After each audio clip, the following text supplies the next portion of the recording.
Oke, selamat siang kepada para pemirsa dari ID Cabang Buleleng untuk IG Live edisi ketiga.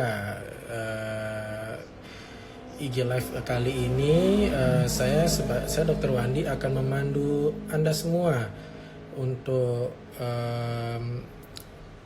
topik yang sangat menarik sebenarnya kali ini, yakni tentang tata laksana penanganan jenazah COVID, bagaimana dan mengapa. Terus dengan narasumber yang yang mungkin rekan-rekan dokter sekalian sudah mengetahui, yaitu Dr. Clarissa, spesialis forensik dan mediko-legal. Beliau adalah kepala instalasi dari forensik RSUD Buleleng dan dua dari rumah sakit lainnya juga, yaitu di Kertausada dan juga Bali Med Buleleng.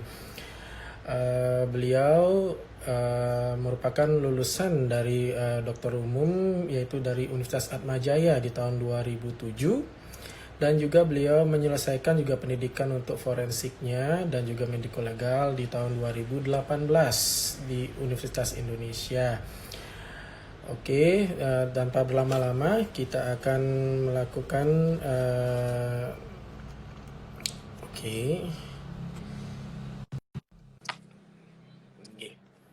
Kita tunggu. Iya, baik. Ya, selamat siang, Dok. Halo, selamat siang Dokter Wandi. Iya, siang, Dok. Iya. Ya, dokter Selamat sedang. siang juga semua yang mengikuti IGA Live hari ini. Iya. Nggih, tentang topik yang sekarang saat ini, Dok, kayaknya lebih menarik ya, karena kita lihat trennya sekarang saat ini antara masyarakat dengan penanganan COVID, mungkin karena edukasinya mungkin kurang luas atau dipahami oleh masyarakat, sehingga banyak yang melakukan penolakan ya, saya lihat di berbagai daerah. Tapi sejauh ini di daerah Bali kan belum ada ya, Dok ya? Masih aman ya? Astungkare sejauh ini masih Hmm, aman dalam artian nggih. eh, sampai yang radikal Iya, gitu. syukurlah, Dok. Betul. Oke, kalau gitu bisa langsung saja, Dok, untuk menjelaskan. Kebetulan teman-teman ada beberapa yang sudah masuk di sini, ya lumayan walaupun belum banyak, nanti mungkin akan menyusul, Dok. Ya, silakan bagaimana untuk silakan untuk penjelasan awalnya, Dok, tentang penanganan tata laksana jenazah COVID ini, mengapa dan bagaimana. Silakan, Dok. Oke. Iya. Jadi untuk tata laksana jenazah COVID gitu, kita kalau berbicara tentang tata laksana jenazah itu kita ada urutannya. Urutannya itu berawal dari kenapa sih seseorang harus dilakukan tata laksana dengan khusus seperti itu.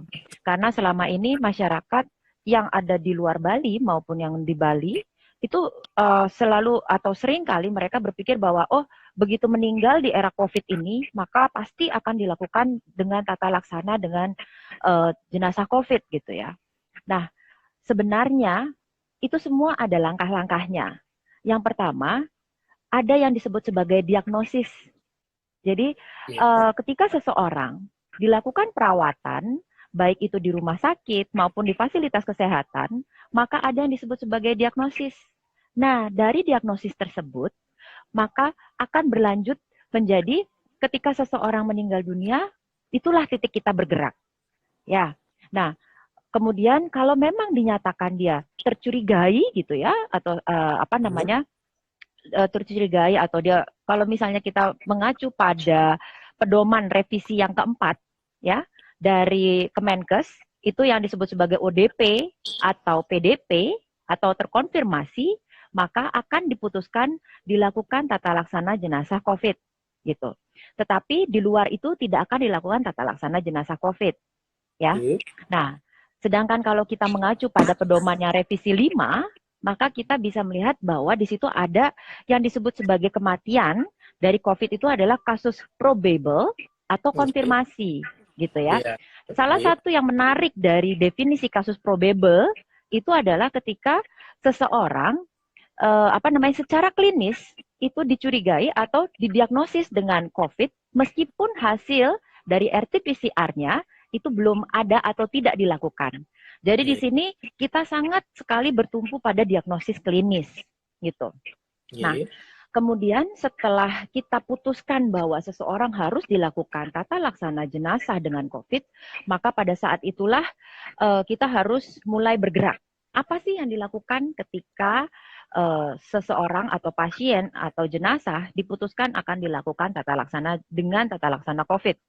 Yang Iya. pasti jenazah akan dibungkus dengan plastik, kemudian setelah itu dimasukkan dalam kantung jenazah, kemudian setelah itu akan dimasukkan ke dalam peti, ya. Iya. Nah, setelah itu langsung dikuburkan atau dikremasi atau dibakar, gitu. Iya. Itu tata caranya yang saya ungkapkan tadi, yaitu dibungkus dengan plastik, kemudian dibungkus dengan kantung jenazah, kemudian dimasukkan ke dalam peti, dan harus langsung dikubur atau dikremasi, itu berdasarkan pedoman revisi keempat. Gitu. Oke. Mungkin itu dulu Dokter Wandi. Oke, baik. Iya. Terima kasih Dok untuk penjelasannya. Untuk rekan-rekan yang sudah hadir, saya lihat sudah ada sekitar 10 sampai 11 orang yang hadir dalam IG Live kali ini. Dipersilakan langsung mengetikkan pertanyaannya di kolom komentar. Nanti akan saya catat sebagai moderator sambil menunggu nanti Dr. Clarissa menjawab pertanyaan atau memberikan pernyataan tentang tema kita kali ini. Ya, silakan bisa rekan-rekan untuk bertanya jika masih ada beberapa yang masih belum dimengerti tentang penanganan tata laksana jenazah COVID ini. Nah, kemudian untuk ya kemungkinan di Indonesia ini kan Dok ada 6 agama resmi Dok. Tentu dengan adat istiadat yang berbeda-beda untuk masalah untuk penanganan pasien ini umat yang meninggal dan sebagainya, apalagi tentang COVID ini kan ada protokol kesehatan yang sangat ketat Dok ya. Nah, mungkin kalau di Bali sendiri Dok, untuk dari segi adat istiadat dan agama, kira-kira bagaimana penanganan jenazah COVID-19 ini, baik yang terkonfirmasi atau yang belum terkonfirmasi atau suspek misalnya Dok. Silakan Dok, mungkin bisa dijelaskan. Ya. Baik, jadi saya akan menjelaskan dari titik awal, yaitu gini, ketika kita sebagai seorang dokter, sebagai seorang klinisi, memutuskan bahwa seseorang itu harus dikuburkan atau dilakukan tata laksana dengan jenazah COVID, itu bukan hal yang menyenangkan buat kita. Karena kenapa? Kita sadari sekali bahwa akan sangat banyak keterbatasan bagi keluarga untuk melepaskan almarhum atau jenazah yang sangat mereka cintai.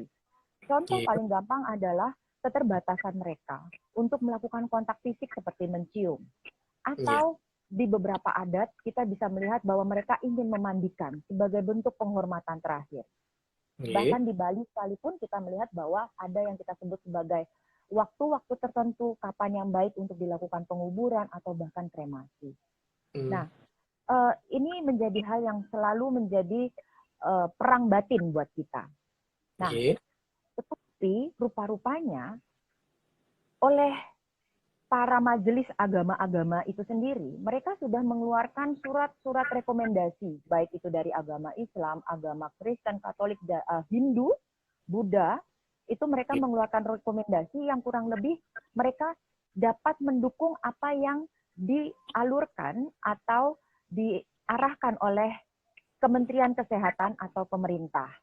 Karena pada dasarnya, kenapa sih seseorang harus dilakukan tata laksana jenazah COVID, gitu ya? Kan orang itu sudah meninggal ya Dok, tentu itu pertanyaan paling mendasar, betul Dokter Wandi? Betul, ya. Lah orang udah meninggal, katanya COVID itu dengan SARS-CoV-nya, kan agen penyebabnya SARS-CoV ya, virus SARS-CoV-2 itu, katanya kan dia menularnya dari orang hidup ya, gitu kan? Kemudian menular melalui droplet yang akhir-akhir ini pernyataan tersebut dirubah menjadi airborne. Bagaimana mungkin orang yang telah meninggal dunia bisa menularkan? Nah, sudah dilakukan penelitian bahwa ternyata SARS-CoV-2 itu di permukaan benda mati loh ya, permukaan benda mati, dia itu bertahan bisa sampai 9 hari. Ya. Kemudian bahkan kalau di suhu yang lebih rendah, misalnya di -4 gitu ya, dia malah Oke. bisa sampai 28 hari. Jadi bisa dibayangkan, kalau Hmm. kita melakukan tata laksana jenazah tanpa suatu prinsip kehati-hatian, maka resiko penularan itu kemungkinan masih ada. Gitu. Nah, Oke. jadi yang harus kita melihat di sini adalah bagaimana upaya pemerintah pun upaya para tenaga kesehatan mencegah proses penyebaran penyakit ini atau penyebaran virus ini mulai dari titik awal, yaitu dari orang-orang sehat yang mampu menularkan, hingga di titik akhir, Hmm. yaitu ketika seseorang meninggal dunia. Karena Hmm. ketika seseorang meninggal dunia, yang harus kita lindungi justru adalah orang-orang hidup, yaitu Oke. keluarganya, yaitu petugas kesehatan, termasuk petugas pemulasaran jenazah. Hmm. Bahwa mereka pun masih memiliki resiko untuk tertular, gitu ya. Nah, akhir-akhir ini kita juga sering mendengarkan bahwa, wah, ini jangan-jangan benar atau tidak. Nah, Hmm. pada saat ini, kita di dunia kedokteran, kita itu harus berdasarkan evidence base, ya, Ya, berdasarkan benar. pembuktian. Nah, Oke. apakah kita harus mengorbankan orang-orang yang hidup untuk tertular dari jenazah? Pertanyaan yang paling besar. Tentu Iya, tidak kan? Iya. benar. Dan Iya.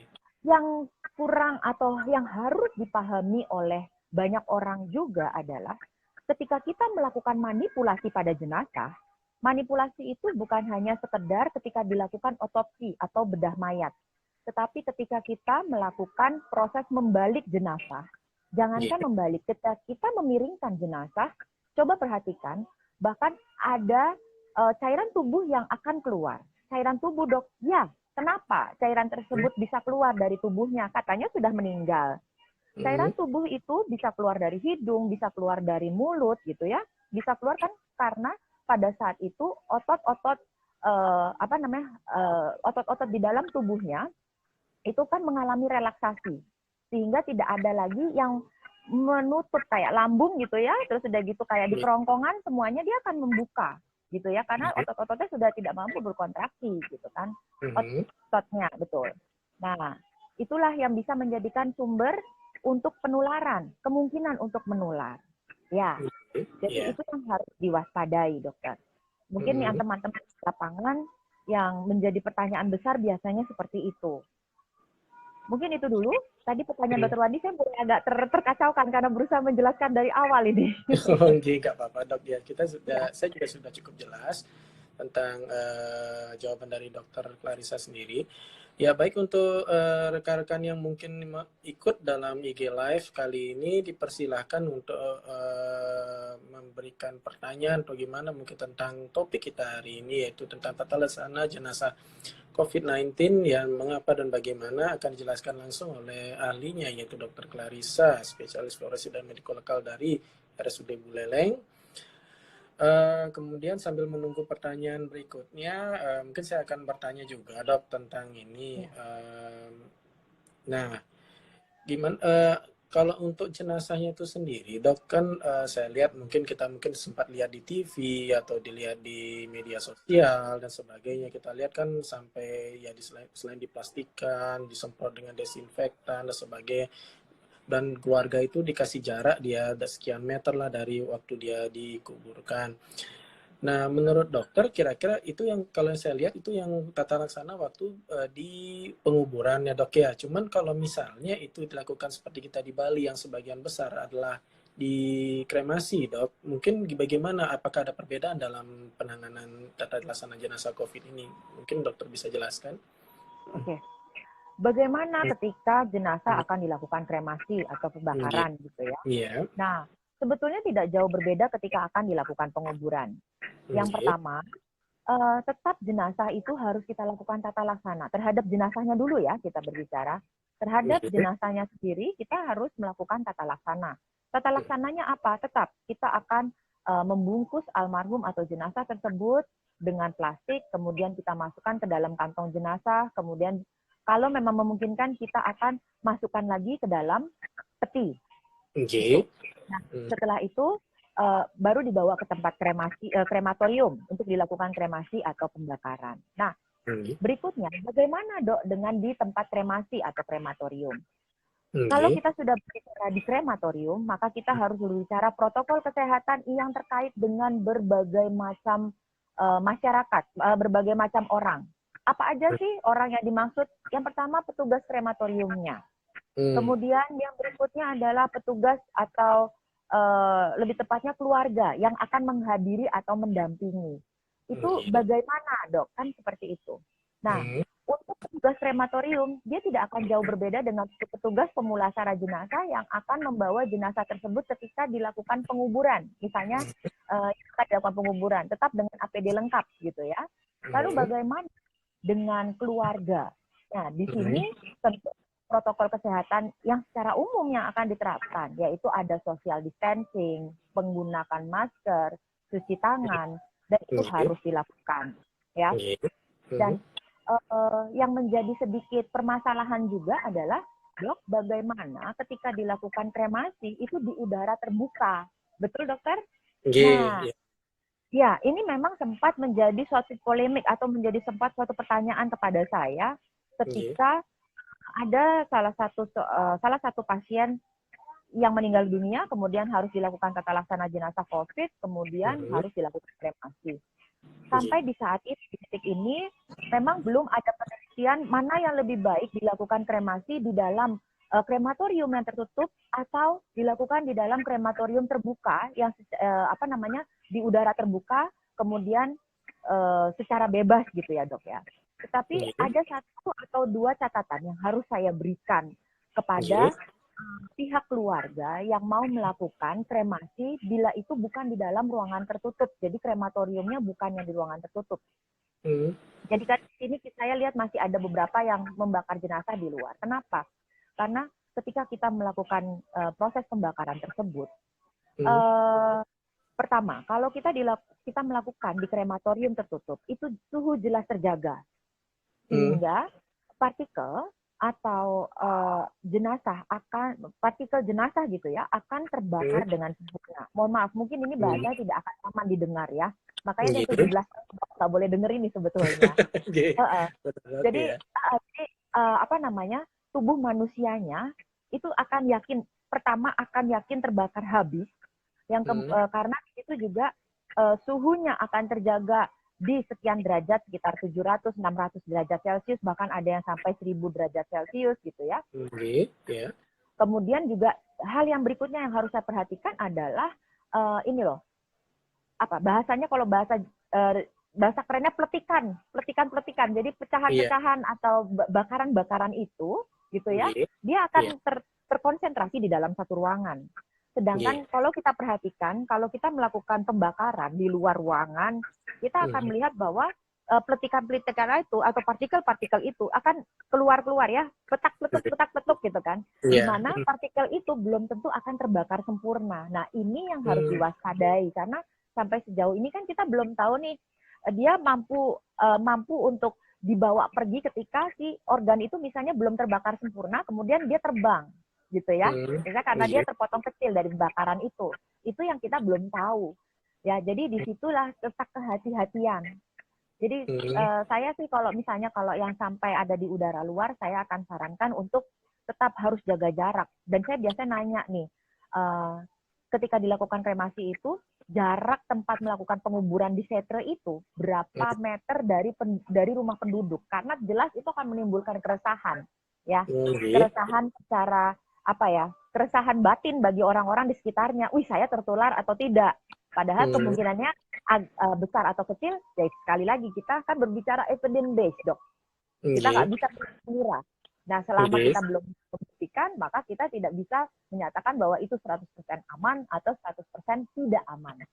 Oh iya, Itu. karena evidence base-nya belum belum jelas ya, dok. Belum belum belum bisa dikatakan komplit ya, dok ya. Belum, maksudnya Betul. pasti ya. Hmm. Eh, Betul sekali. hmm. Berarti kalau dokter lihat sendiri si sekitaran Bu Leleng atau di Bali sendiri krematoriumnya memungkinkan nggak untuk melakukan tata laksana pembakaran kremasi jenazah, dok, kira-kira sejauh Oke. ya? Sejauh ini gitu ya dok ya. Ya, Jadi ya. gini, kalau kita berbicara mengenai krematorium, kalau Hmm. dia berada di dalam suatu, jadi gini, saya masuk ruangan tertutup adalah ketika Hmm. peti jenazah atau jenazah tersebut dimasukkan ke dalam suatu kompor mayat yang tertutup gitu dok ya. Nggih, Nah, ya. kemudian dia kan otomatis secara umum krematorium seperti itu ada dua pilihannya. Dia mau pakai sedotan, jadi kayak penyedot udara gitu ya, atau Nggih. dia yang langsung kayak punya lumbung ke atas, apa istilahnya saluran untuk membuang Buang ya, apa namanya asap-asap asapnya itu ke nggih. atas. Hmm. Betul. Nah, selama itu masih terjadi masih tidak masalah dok ya.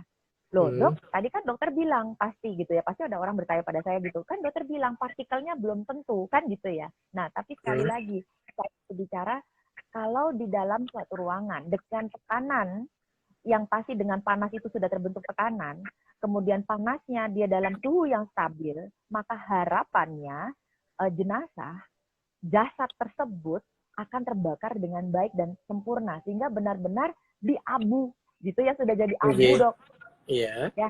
Sedangkan Oke. kalau misalnya di udara terbuka kemungkinan ada angin gitu ya, belum lagi tiba-tiba tengah-tengah ada hujan, apinya agak redup-redup dikit ya. Hmm. Nah itu yang Nggih. bisa aman gitu. Iya, Jadi iya. kalau misalnya bisa ditanya bagaimana dengan kondisi di Bali atau di Buleleng, menurut saya selama dia masih dalam suatu kondisi yang teratur, dalam artian di dalam suatu tempat tertentu, kemudian dengan pembuangan yang baik, itu masih memungkinkan, gitu, tidak Masih. masalah sebetulnya, betul, Hmm. tidak masalah.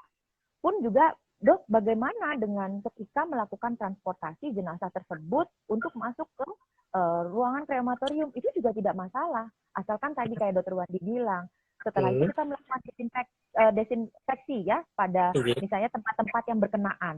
Dan tentu Nggih. petugas pemulasaraan pasti akan membawa jenazah tersebut akan digotong, kasarnya digotong gitu, dibawa Hmm. gitu ya, tapi Hmm. sampai di tray atau di keranda atau di berangkar tempat kremasi itu sehingga tinggal dimasukkan kan gitu. Harusnya memang Nggih. seperti itu gitu. Hmm.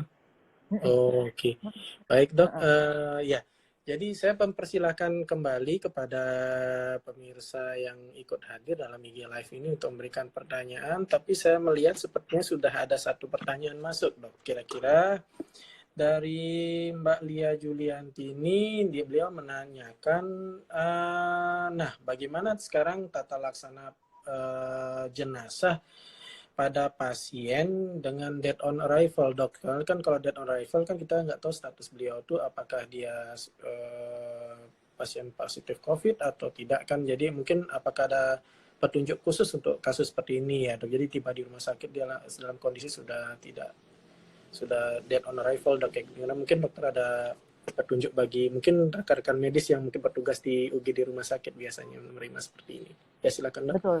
Hmm. Ya, ini dari Mbak Lia Mbak Lia. Juliantini ya, Nggih. ya atas pertanyaannya ini bagus karena kenapa? Pertanyaan ini kasus-kasus DOA selalu menjadi kegalauan bagi siapapun yang akan menangani.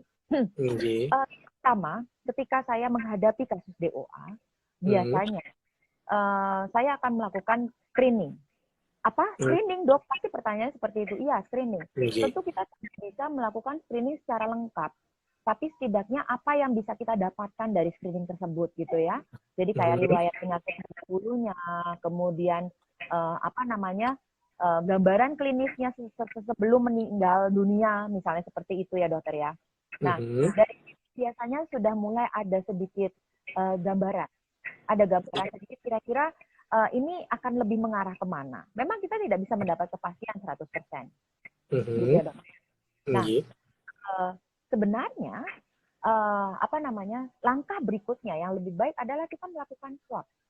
Kita swab, kita lakukan pemeriksaan PCR dok gitu ya.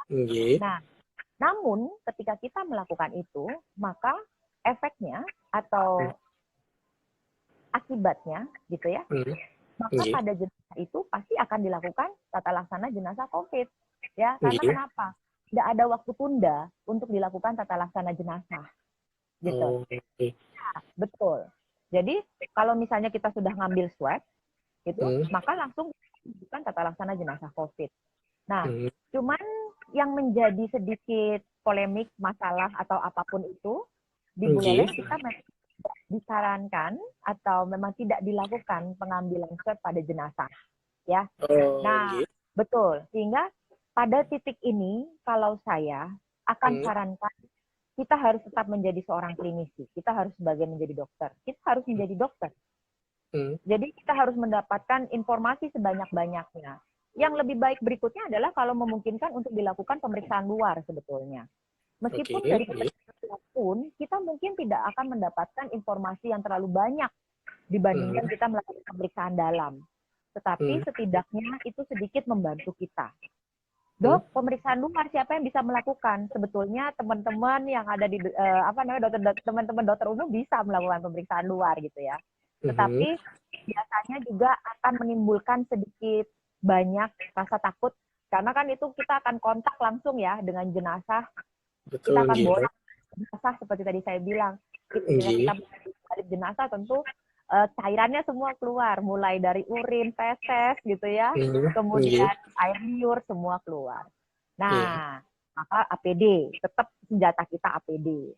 Nah, jadi intinya adalah kalau saya akan sarankan lakukan screening sebaik mungkin. Dan tentu dengan suatu penjelasan yang baik terhadap keluarga, bahwa ketika kita melakukan screening, kita melakukan anamnesis, kita melakukan tanya jawab, kita sangat meminta sekali kejujuran dari pihak keluarga. Karena ini demi tata laksana yang baik dan demi keluarga juga. Gitu.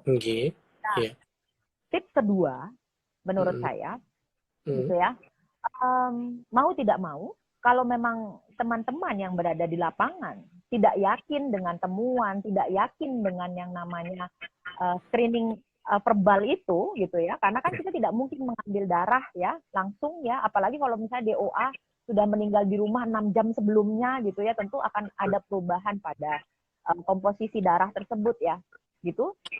Kalau memang sudah seperti itu ya mau tidak mau dilakukan tata laksana jenazah dengan tata laksana jenazah COVID. Apalagi kalau misalnya mendadak tidak ada keluhan apa-apa sebelumnya, misalnya usianya 30 tahun, dok seger kok sebelumnya gitu ya. Kemudian ini cuman 3 hari atau 4 hari terakhir dia sempat panas, sempat tinggi sih, dipikirnya DBD gitu ya. Nah itu kita sudah mulai berpikir, apalagi ya nggak terlalu sesek tapi ada sedikit batuk. Udah deh kalau kayak gitu saya lebih baik sarankan silahkan lakukan tata laksana jenazah COVID gitu. Ya mungkin ini yang akan kita sebut sebagai kasusnya yang kasus probable yang tadi seperti saya bilang, karena secara diagnosis klinis kita memang suspeknya ke arah sana. Beda kalau misalnya dok baru dirawat di rumah sakit 3 hari yang lalu dengan gangguan jantung misalnya, usianya 70 tahun gitu ya. Ya, mungkin kita akan lebih bisa mengarahkan untuk dilakukan tata laksana jenazah biasa. Meskipun saya harus kasih tahu kan, harus mengingatkan usia 70 tahun justru dengan penyakit pendahulunya jantung atau DM itu malah mungkin sekali ya terkena COVID. Itu sangat besar kemungkinannya kan. Tetapi kan kita lihat lagi keluhannya seperti demam, sesak, yang seperti itu batuk, yang gitu-gitu dok. Oke, baik. Berarti di zaman ke pandemi seperti ini, berarti tidak semua pasien DOA itu kita lakukan tata laksana jenazah COVID, dok ya. Berarti intinya itu di screening ya, dok ya? Iya, betul dok. Jadi saya kalau misalnya merujuk pada pedoman revisi 5 gitu ya, itu memang saya cukup setuju sih. Jadi di sini kita melihat bagaimana sih diagnosis klinis kita. Betul. Karena kenapa? Kalau kita memegang atau kita yakin atau kita bisa melakukan diagnosis terbaik yang kita lakukan dengan segala keterbatasan yang ada, maka itu akan menjadi dasar kita ketika kita melakukan KIE pada keluarga. Karena dari beberapa jenazah yang kita tangani, gitu ya, seringkali yang keluarga butuhkan adalah closure yang meyakinkan. Jadi saya sedikit menyambung ya, Dokter Wandi ya. Sedikit cerita mungkin buat teman-teman bahwa kami di rumah sakit umum menangani mungkin sekitar, dari catatan saya sekitar 8 sampai 10 jenazah yang kami tangani dengan tata laksana jenazah COVID gitu ya. Kemudian di rumah sakit Giri Mas juga ada beberapa yang kita lakukan tata laksana jenazah dengan tata laksana jenazah COVID, tapi yang melakukan memang petugas atau petugas atau staf dari Giri Emas gitu ya. Nah, dari berbagai macam diagnosis, dari berbagai macam latar belakang gitu ya, satu hal yang pasti dari keluarga seringkali mereka membutuhkan keyakinan itu, karena kenapa sih dok kita tuh harus kenapa sih orang yang kita sayang itu harus dilakukan tata laksana jenazah seperti ini? Karena saya berbicara seperti ini, saya pun pernah melakukan, saya pernah menghantarkan jenazah untuk dilakukan tata laksana jenazah COVID, sehingga saya tahu apa yang menjadi gejolak masyarakat, apa yang menjadi ketakutan. Wajar nggak masyarakat takut? Wajar. Kenapa? Karena mereka dihadapkan suatu hal yang baru, yang dengan hal baru yang penuh dengan ketidakpastian, gitu ya. Ya. Jadi kalau kita memiliki suatu keyakinan, keilmuan, lalu kita melakukan suatu diagnosis klinis yang baik, terbaik yang bisa kita lakukan. Disitulah kita bisa meyakinkan pada keluarga bahwa kenapa sih pada almarhum harus dilakukan tata laksana jenazah ini. Jadi tidak hanya serta-merta bahwa oh ya udah langsung saja lakukan gitu. Kalau menurut saya tidak. Beda halnya ketika kita memang menemui jenazah yang istilahnya tidak bisa kita lakukan anamnesis apapun, bahkan dari keluarga, ya. Kalau dari itu mau tidak mau, misalnya nih kita temukan jenazah tergeletak di tengah jalan, bukan bekas kecelakaan, apalagi gitu ya dokter ya, bukan karena kecelakaan, tergeletak gitu aja di tengah jalan, subuh-subuh ditemukan. Kalau yang seperti itu, saya pasti akan lebih sarankan udah, karena nggak ada keluarga juga yang bisa kita tanyai, tidak bisa dilakukan anamnesis, silahkan dilakukan tata laksana jenazah COVID. Kecuali mau saya otopsi dulu, gitu kan, saya bedah mayat dulu, beda lagi ceritanya itu nanti dok, gitu. Tapi otopsi itu dok, berarti dokter tidak bisa langsung melakukan itu dok ya, kalau misalnya ya kalau zaman dulu kan dibilang Mr. X ya, kalau tidak diketahui siapa keluarganya sebagai itu, dokter belum bisa gini ya dok ya, protapnya belum bisa langsung melakukan otopsi dok, atau gimana? Jadi gini dokter, kayak dokter bilang tadi, betul. Kalau misalnya masih istilahnya Mr. X gitu ya, Mr. X di mana tidak ada keluarga. Sekarang kan ketika seseorang masih Mr. X meninggal, kita settingannya di tengah jalan ya dok ya, tengah jalan.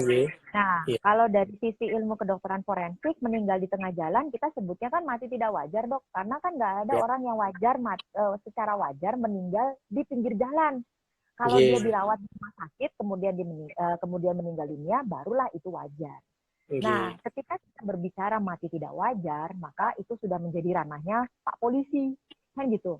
Nah, jadi kalau misalnya dari pihak kepolisian mengeluarkan surat permintaan visum untuk langsung dilakukan otopsi, maka kita akan lakukan. Tetapi kalau misalnya dari pihak kepolisian belum mengeluarkan surat permintaan visum atau otopsi, tapi tunggu dulu ya, kita mau cari keluarganya. Nah, berdasarkan undang-undang, itu memang sudah disebutkan bahwa 2 kali 24 jam. Kalau memang keluarga tidak ditemukan, maka otopsi bisa dijalankan. Begitu? Iya. Jadi berarti nanti kalau otopsinya itu tetap juga pakai APD lengkap dok ya, karena di masa pandemi seperti ini kita otopsinya karena dia Mr. X tidak diketahui asal-usulnya, penyakit beliau sebelumnya, sebagai jika polisi memang sudah menentukan bahwa beliau harus diotopsi, berarti dokter tetap melakukan otopsi dengan APD lengkap seperti ya penanganan tata laksana jenazah COVID seperti biasanya dok ya, walaupun belum tentu beliau COVID ya, gitu dok. Betul. Malah sebetulnya kalau kita harus melakukan otopsi di saat pandemi seperti ini, justru tantangan kita lebih besar dok, karena jadi kita kayak apa ya namanya, untuk syarat ruangannya harus tekanannya bagaimana, kemudian aliran udaranya, terus udah gitu APD-nya benar-benar APD lengkap, karena justru di saat kita melakukan otopsi atau kita melakukan bedah mayat, kita kan melakukan yang tadi kita melakukan manipulasinya total dok. Kita buka rongga dadanya, kemudian kita paru-paru, benar-benar manipulasinya luar biasa di daerah paru-paru gitu ya. Sedangkan kita tahu ya, SARS-CoV itu dia memang bisa ada di seluruh tubuh, tetapi di paru-paru dia demen nempel di situ karena reseptornya juga reseptornya di sana tempat utamanya dia untuk nempel kan, gitu. Nggih. Jadi Oke. pakai dia lengkap. Oke, baik dok. Nah, sekarang kan kalau gitu saya akan memberitahukan juga kepada pemirsa yang hadir juga bisa melakukan mengajukan pertanyaan jika memang ada pertanyaan khusus dari teman sejauh sekalian atau dari mungkin masyarakat awam yang ikut bergabung dengan IG Live kita kali ini tentang tata laksana jenazah COVID-19. Mengapa dan bagaimana dengan narasumber Dr. Clarissa, spesialis forensik dan medical legal. Waktu kita kira-kira lagi 25 menit, Dok. Mungkin waktu masih panjang lagi sedikit ya, maksudnya lumayan. Nggak apa-apa. Oke, nah sekarang mungkin sambil menunggu pertanyaan dari pemirsa yang hadir di sini, di kolom komentar bisa diinput ya.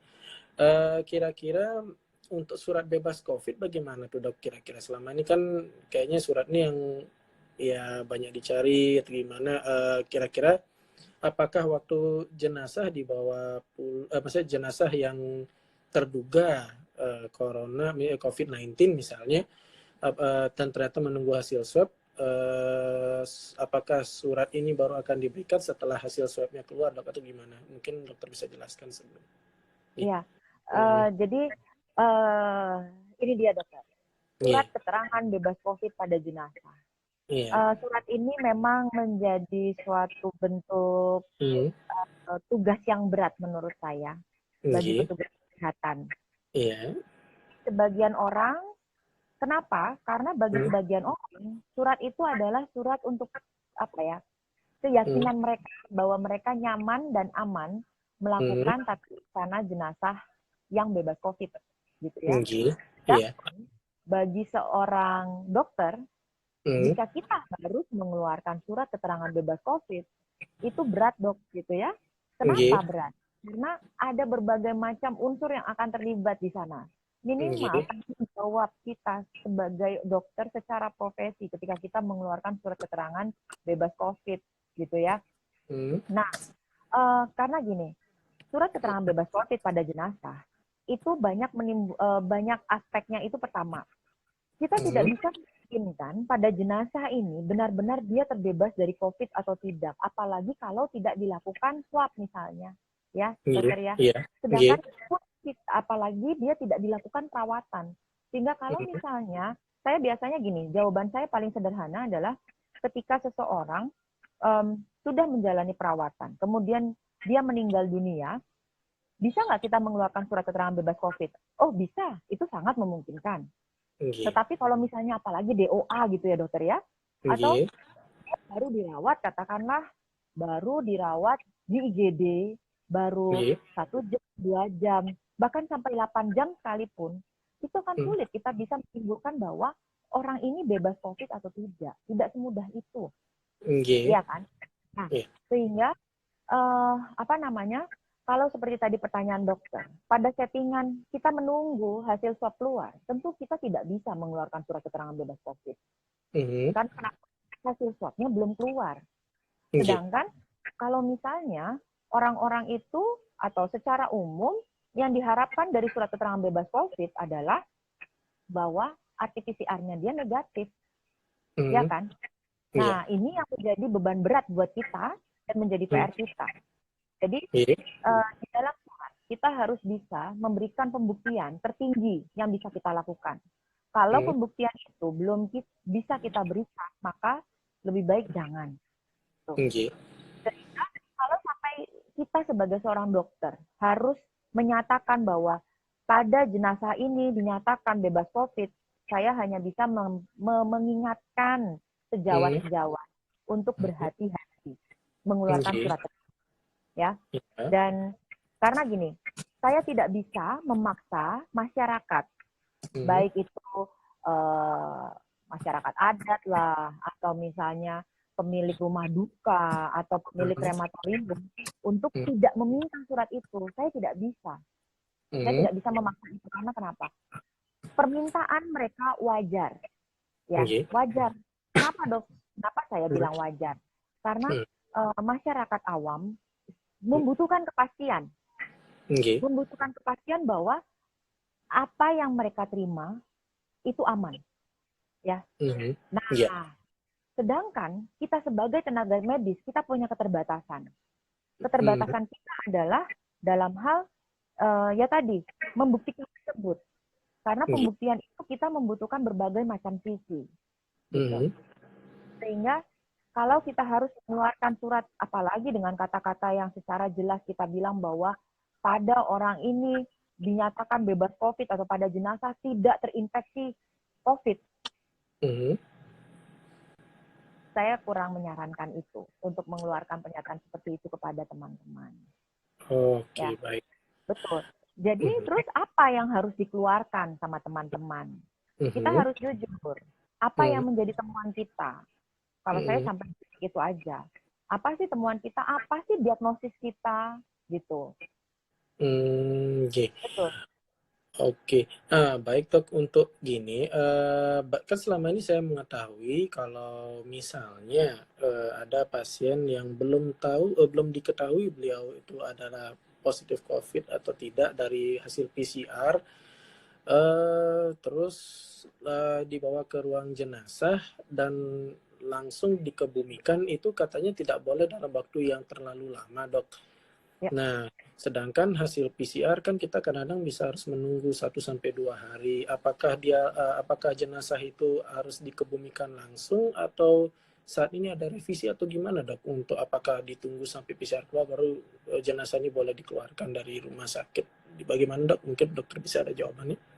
Oke, nih Hmm. pertanyaannya Dokter Wandi sangat menarik sekali Nggih. karena memang ternyata yang Dokter Hmm. Wandi tanyakan itu yang sering menjadi juga pertanyaan ke kami, ke Nggih. saya, Nggih. ketika ada seseorang yang meninggal dunia. Karena Hmm. hampir kasus-kasus yang kita dapatkan adalah ketika menunggu Hmm. hasil RT-PCR tersebut keluar gitu ya dokter ya. Hmm. Nggih. Nah, sekarang kita bergerak dari pedoman yang kita gunakan gitu ya. Nggih. Kalau Baik. berdasarkan pedoman Kemenkes yang keempat, itu memang Hmm. tidak ada waktu tunggu, Hmm. kemudian dalam waktu 4 jam sudah harus langsung dilakukan tata laksana. Ya, Baik. langsung Nggih. dilakukan tata laksana, langsung dikuburkan atau dikremasi. Lalu Hmm. bagaimana dengan pedoman revisi yang kelima? Nah, memang ada sedikit perubahan. Menurut saya Hmm. bahkan itu bukan perubahan kecil, tapi justru Hmm. perubahan besar yang bisa memberikan kita sedikit harapan, gitu ya dokter Nggih. ya, bahwa Baik. ada dong hal yang bisa dilakukan supaya jenazah itu tidak langsung serta-merta dilakukan penguburan atau kremasi gitu ya. Nah, Nggih. cuman di dalam revisi kelima tersebut sudah secara jelas disebutkan bahwa ada keterlibatan dokter spesialis forensik untuk Mhm. melakukan tata laksana tersebut gitu. Nah, untuk melakukan tata laksana tersebut karena sudah diharuskan bahwa sebaiknya ada dokter spesialis forensik yang terlibat. Kenapa? Karena kita tidak Nggih. bisa sembarangan melakukan desinfeksi arterial, kita tidak bisa melakukan sembarangan proses-proses lainnya gitu ya dokter ya.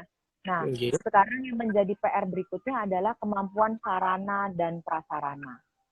Nggih. Nah, kalau sarana dan prasarana tersebut memungkinkan, maka ada harapan untuk kita memungkinkan dilakukan waktu tunggu bagi jenazah menunggu hasil RT-PCR tersebut keluar.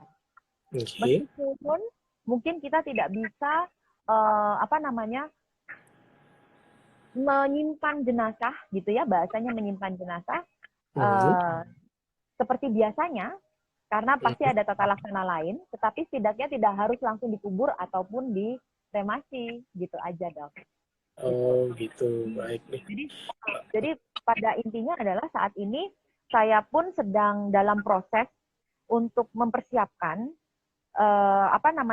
mempersiapkan agar kami dapat melakukan tata laksana jenazah yang dicurigai dengan COVID ataupun terkonfirmasi dengan COVID, sehingga pada Mhm. jenazah bisa ada kasarnya waktu tunggunya, gitu loh dok. Oh, nggih.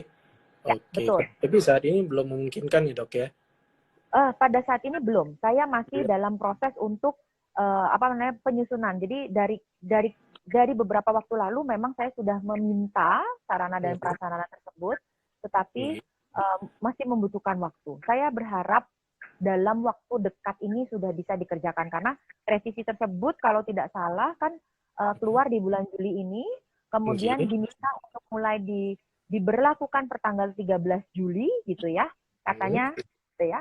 Nah, sedangkan kan di setiap daerah itu kan kita membutuhkan apa namanya kesiapan masing-masing karena ada keterbatasan sarana dan prasarana seperti itu. Gitu. Jadi Oke. saya harap bisa dalam waktu dekat sih gitu, dokter. Baik dok, terima kasih atas jawabannya. Oke, sejauh ini sih dari pemirsa belum ada pertanyaan lagi. Oke. Mungkin bingung, Eh, dok. Oke, betul sekali. Karena ini kan hal Iya, yang baru dok ya. Oke. betul. Jadi saya Bagus. pahami sekali karena Oke. gimana ya, tata laksana jenazah dengan uh, secara khusus seperti ini seringkali membingungkan karena biasanya keluarga itu begitu mendapat kabar udah geledek di siang hari gitu loh, dok. Oke Dan ya. kan bagi semua orang gitu ya. Dan oh ya, mungkin satu lagi yang mau saya tambahkan ke dokter. Oke. Mungkin yang membuat beberapa orang atau banyak orang menjadi bingung atau sedih atau bagaimana adalah karena ketidaksanggupan atau kadang mereka bertanya, mereka pasti ingin berontak dok dengan tata laksana seperti ini. Hmm. Dalam hati paling besar mereka pasti, wah ini mungkin kalau orang-orang bilang ada konspirasi apa gitu ya dokter ya. Tapi kan kita tidak Hmm. berbicara masalah konspirasi di sini ya. Tetapi kita berbicara apa yang ada sesuai dengan kenyataan gitu ya. Terus lalu kenapa sih kok dokter atau kok misalnya saya gitu ya, dokter Clarissa, kok bisa sih sebagai dokter forensik malah melakukan hal-hal seperti itu atau rumah sakit kok tega melakukan. Nah, Oke. mungkin di sini saya bisa sedikit menjelaskan bahwa Hmm. kami baik itu rumah sakit maupun itu petugas kesehatan pada saat ini ketika kita berbicara masalah pandemi, maka Hmm. landasan kita bergerak itu kita berada di bawah lindungan atau kita berada di bawah payungnya Undang-Undang Wabah, dokter. Ya, Oke. Undang-Undang nomor 4 tahun 1980 sekian, saya lupa. Ya, Oke. kemudian juga undang-undang untuk pembatasan kalau tidak salah ya dokter ya. Karantina, undang-undang karantina juga. Nah, Hmm. kenapa? Di saat pandemi ini situasi menjadi luar biasa. Kita bukan Oke. dalam situasi biasa lagi. Kita di dalam Hmm. situasi yang luar biasa. Di mana kalau kita berbicara dari sisi etis gitu ya harus agak panjang dok etika gitu ya karena kan dokter juga terikat nih Iya. dengan etika kedokteran gitu ya. Katanya dokter Clarissa Oke. dokter itu kan pasti orang akan berpikir seperti itu. Kita Hmm. belajar etika, mana ada secara etika boleh nguburin orang begitu aja kan gitu ya. Misalnya atau enggak Benar dok. rumah sakit juga punya etikanya ya. Kenapa kok Hmm. rumah sakit tega? Nah, di sini kalau kita berbicara secara etika, maka secara sederhana saja saya harus menjelaskan bahwa kalau kita berbicara dari sudut pandang 4 prinsip dasar bioetika, ya, Yes. maka di sini bukan otonomi yang kita bahas. Hmm. Otonomi keluarga, bukan lagi otonomi keluarga bahwa seseorang itu berhak untuk dilakukan secara A, B, C sesuai dengan adat istiadatnya, gitu. Hmm. Tetapi yang kita bicara pada saat seperti ini adalah secara etika apa? Justice, dok, keadilan. Oke. Keadilan bagi banyak orang, yaitu apa? Ketika orang-orang lainnya masyarakat terlindungi. Itu. Hmm. Makanya Oke. di sini ada pergerakan. Ya, pergerakan dari sisi sudut pandang. Gitu.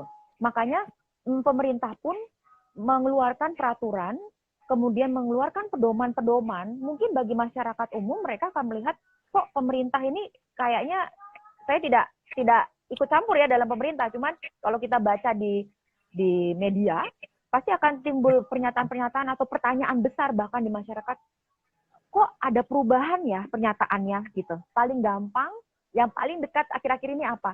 Yang dulunya katanya dibilang droplet, sekarang dibilangnya lebih ke arah airborne. Betul ya dokter Airborne. Masri, dokter Bandi ya? Nah, Oke. justru di sini saya mau mengajak semua orang untuk berpikir positif. Kenapa terjadi perubahan itu? Justru perubahan itu menunjukkan bahwa ada suatu hal yang diharapkan menjadi lebih baik. Memang kita Nggih. tidak bisa bilang bahwa droplet menjadi airborne adalah hal yang baik, tidak. Tetapi ada Nggih. kemajuan ilmu di sana. Harapannya Hmm, apa? Ketika kita ada kemajuan ilmu, maka ada hmm, suatu hal yang lebih baik, baik itu dalam penata laksanaan, pengobatan, dan lain sebagainya. Yang nggih. harus diingat juga adalah karena si virus ini baru, Dok, bagi kita. Setuju ya, Dokter Wandi ya? Benar Nah, ya. betul. Jadi istilahnya kayak orang pacaran, Dok. Iya kan? Oke. Ya, Iya. kita lagi PDKT. Ya, PDKT. Nah, supaya PDKT kan yang kelihatan bagus-bagusnya. Iya kan? Nggih, Nanti ujung-ujungnya betul. kita nggak tahu. Nah, makanya daripada kayak orang bilang, apa, kayak nyari kucing dalam karung, milih kucing dalam karung, kan lebih baik kita Nggih, melakukan yang baik. Ya kan? benar. Nah, itu Nggih. sebabnya ada perubahan. Nah, apa namanya, perubahan-perubahan ini yang di satu sisi mungkin menyakitkan, tapi di sisi lain kita berharap ada sesuatu hal yang lebih baik lagi. Gitu, Dok. Oke. Nggih, berarti kan berpikir positif saja dulu. Bentar. Betul. Ya. Betul, Oke, Dokter. baik. Baik dok, kira-kira niki waktunya sisa lagi 9 menit ya. Dan saya lihat juga belum ada pertanyaan lagi dari rekan-rekan pemirsa yang hadir di IG Live ini. Nggak Ya apa-apa, Dok. mungkin kita lakukan. Jadi gini dok, jadi kita ya ada pertanyaan gini pernyataan terakhir dok mengenai tentang IG Live-nya sebelum kita tutup dok ya tentang penanganan jenazah COVID-19 ini dok. Nih silakan. Oke, baik. Iya. Mungkin sedikit apa namanya penutup dari saya. Jadi Nggih, kesimpulannya bahwa nggih, uh, dalam melakukan tata laksana jenazah secara tata laksana jenazah COVID nggih, itu diperlukan adanya suatu diagnosis klinis yang baik. nggih, ya. Kemudian bahwa ketika Hmm, kita memutuskan bahwa seseorang harus dilakukan tata laksana jenazah COVID, itu pasti sudah dengan suatu pertimbangan yang baik. Bukan asal-asalan, bukan hanya berdasarkan emosional belaka. Bahwa nggih, ada apa namanya suatu proses yang dilakukan secara kedokteran dengan baik. nggih, Dan tata laksana jenazah ini dilakukan untuk kebaikan kita semua bersama. nggih, Dan adanya komunikasi yang baik dari petugas kesehatan, dari pihak rumah sakit ke keluarga, diharapkan menjadi suatu bentuk jembatan agar rasa sedih yang dialami keluarga mungkin tidak bisa kita hilangkan, tetapi dapat berkurang sedikit saja. Dan mungkin nggih, terakhir dari saya, mhm, harapannya ke depan akan ada suatu pedoman, ada suatu kemajuan dalam melakukan tata laksana jenazah pada jenazah yang COVID, mhm, supaya kita dapat memberikan closure yang baik bagi keluarga. mhm, Dan yang terakhir dari saya, mungkin nanti kapan untuk pertemuan berikutnya, kita mhm, bisa akan membahas mengenai tata laksana jenazah COVID di era new normal. Bagaimana ketika keluarga mhm. memutuskan dilakukan pembongkaran kubur mungkin, dokter. Oh, Nah, nggih, oke, mungkin sekian dari saya. Dan oke, mungkin dokter Wandi, sebelum kita benar-benar tutup, iya. mungkin kita bisa membahas sedikit untuk minggu depan. Kira-kira dari ID Buleleng kita akan membahas apa, dokter Wandi? Oh, nggih. Ya, baik, Gantian Dok. saya yang Ya. tanya. Wah, jadi dokter jadi giliran jadi moderator. Oke. Mulai Oke, latihan, baik. dok. Oh, oke, baik. Ya, nanti lain waktu dokter jadi moderator ya. Oke, baik, Dok. Saya hanya menyampaikan minggu depan jika tidak ada halangan, kira-kira tanggal 25 Juli hari Sabtu, topiknya mengenai tentang tumbuh kembang pada anak di era pandemi seperti ini. Ya, jadi narasumbernya adalah dokter anak yaitu Dokter Tri Apriastini, spesialis anak. Ya, ini topik yang biasanya akan ramai yang akan ikut ya karena banyak ibu-ibu ya biasalah khawatir dengan perkembangan anaknya baik itu dari segi makannya, baik dari segi pertumbuhannya. Dari pengalaman sebelumnya dokter spesialis anak dokter Lucky yang hadir sangat banyak. Mungkin karena topiknya banyak-banyak menarik dan ibu yang disukai sama ibu-ibu Oh, sejauh jadi ini. jadi sebetulnya yang disukai adalah dokter Lukinya atau topiknya? Topiknya karena kebetulan topiknya sangat menarik dan ya rata-rata ya masyarakat awam dan bahkan dokter-dokter sendiri yang wanita yang sudah punya anak ikut juga bertanya saat itu kalau nggak salah ada lebih dari 10 pertanyaan Saya Oh, lihat. Nggih, betul. jadi Apa iya. karena mungkin gini, mungkin Hmm, yang menjadi pertanyaan karena di era pandemi seperti ini kan ya, hmm, di mana hmm. anak-anak juga apa namanya mereka juga ada di rumah terus gitu ya. Terus udah gitu mungkin Iya, bosan, jadi sukanya ngemil. Waduh, gimana nih iya, tumbuh kembangnya karena sukanya iya. ngemil nanti kurang makan. Mungkin itu yang menjadi pertanyaan berikutnya. Mungkin itu, Bisa dokter? bisa salah satunya juga nanti mungkin ya mungkin dokter juga jadi pemirsanya Jadi ya karena ya, kan jadi ikut. penanyanya juga. Oke, baik, dokter Iya, Wandi, juga Idi iya, Buleleng, terima kasih atas iya. kesempatannya untuk Iya, bagi yang sudah mengikuti juga. Semoga ini hmm, menjadi sedikit pencerahan bagi kita nggih, semua. Sampai iya, jumpa dan selalu sehat, semangat. iya. Selamat siang. Iya, selamat siang dok. Terima kasih atas kesediaannya. Nggih, selamat berlibur juga dok. Oke, ya. Baik, ya. Terima kasih dengan Dr. Clarissa, spesialis forensik dan mediko legal yang sudah hadir dan bersedia menjadi narasumber dari topik kita hari ini, tata laksana jenazah COVID-19 dan mengapa dan bagaimana oleh Dr. Clarissa. Oke, sampai jumpa di kesempatan kita yang berikutnya di minggu depan dengan topik yang bisa lebih menarik. Jika tidak ada perubahan, minggu depan akan ada dokter anak, dokter Tri Aprestini, dan 2 minggu kemudian ada dokter Yulia Dewi, spesialis anak juga. Ya, jadi stay tune, ikuti terus IG Idi Buleleng, informasi akan terus akan terus kita sampaikan kepada masyarakat awam dan juga rekan-rekan dokter sekalian. Terima kasih, selamat siang. Selamat beristirahat.